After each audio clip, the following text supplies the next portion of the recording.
I thought I'd put together this walkthrough of a recent shoot that we did in San Francisco.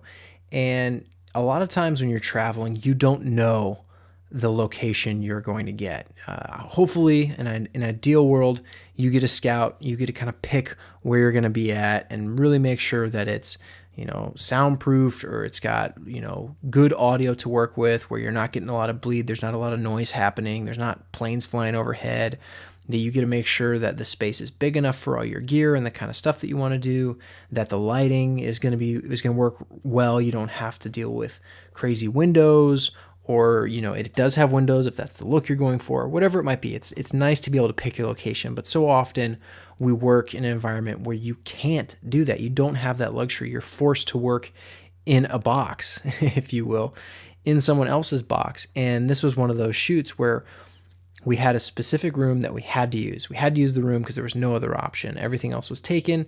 And if it wasn't taken, we couldn't film outside because there were planes overhead constantly. There was a wedding going on next door, so it was loud, and it was just not conducive to filming outside. Our only option was this room, and this room was tiny.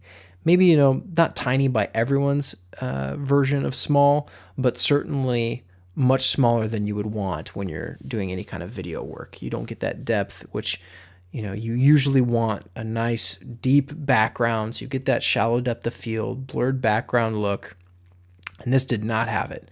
This room was small, it was ugly, it was actually two small rooms that had been, a wall had been knocked down in between them, but it wasn't the whole wall, so we still had these edges, it's just kind of like a hole cut in the wall. And so we're trying to work around this, and we're like, what do we do? How do we make this work? And fortunately, we were able to set up a shot through some set dressing, putting some stuff strategically in the background to make it look nice. And we were able to hide gear off to the side, to the left and right, to where it wasn't in frame. But it can be challenging. And the best thing to always keep in mind is just try for it and work at it, because it can be, when you walk into a space like that, it can be a little defeating. We're like, oh man, this is what we have to work with. This is so small. This is not what I envisioned. This isn't what I planned for.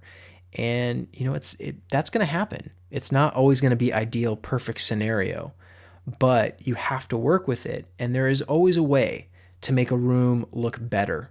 Even though it might look small and cramped and ugly to begin with, you can improve upon that. That doesn't mean you're going to be able to make it this majestic, holy cow, this room looks beautiful.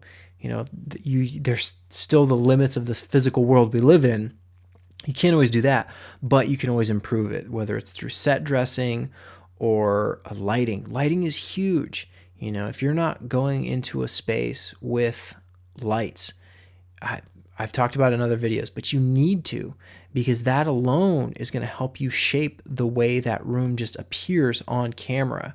If you're using the natural or ambient light of that room, the built-in fluorescents or whatever they are, that is going to be a hindrance to the quality of your footage. And that room that was small and ugly to begin with isn't going to look any better if you're not lighting it.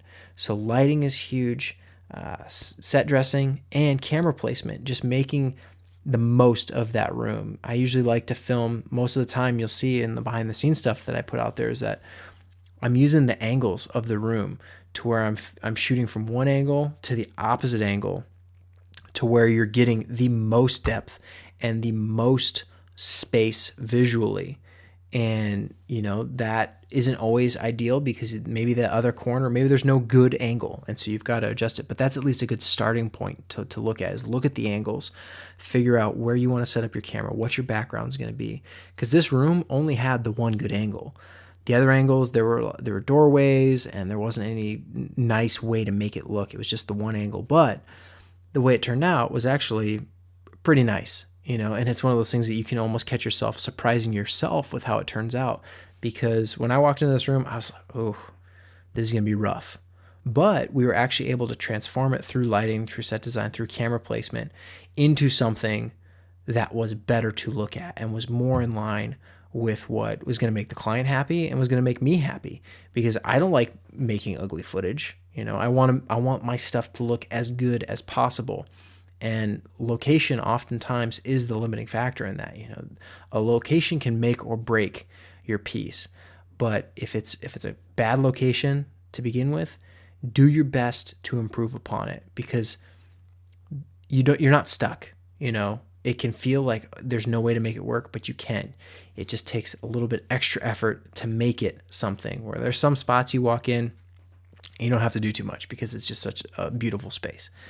This was not one of those times. So hopefully that was helpful and gave you a little bit of insight. Mostly just work at it. You can make it better. You always can. There's always a way.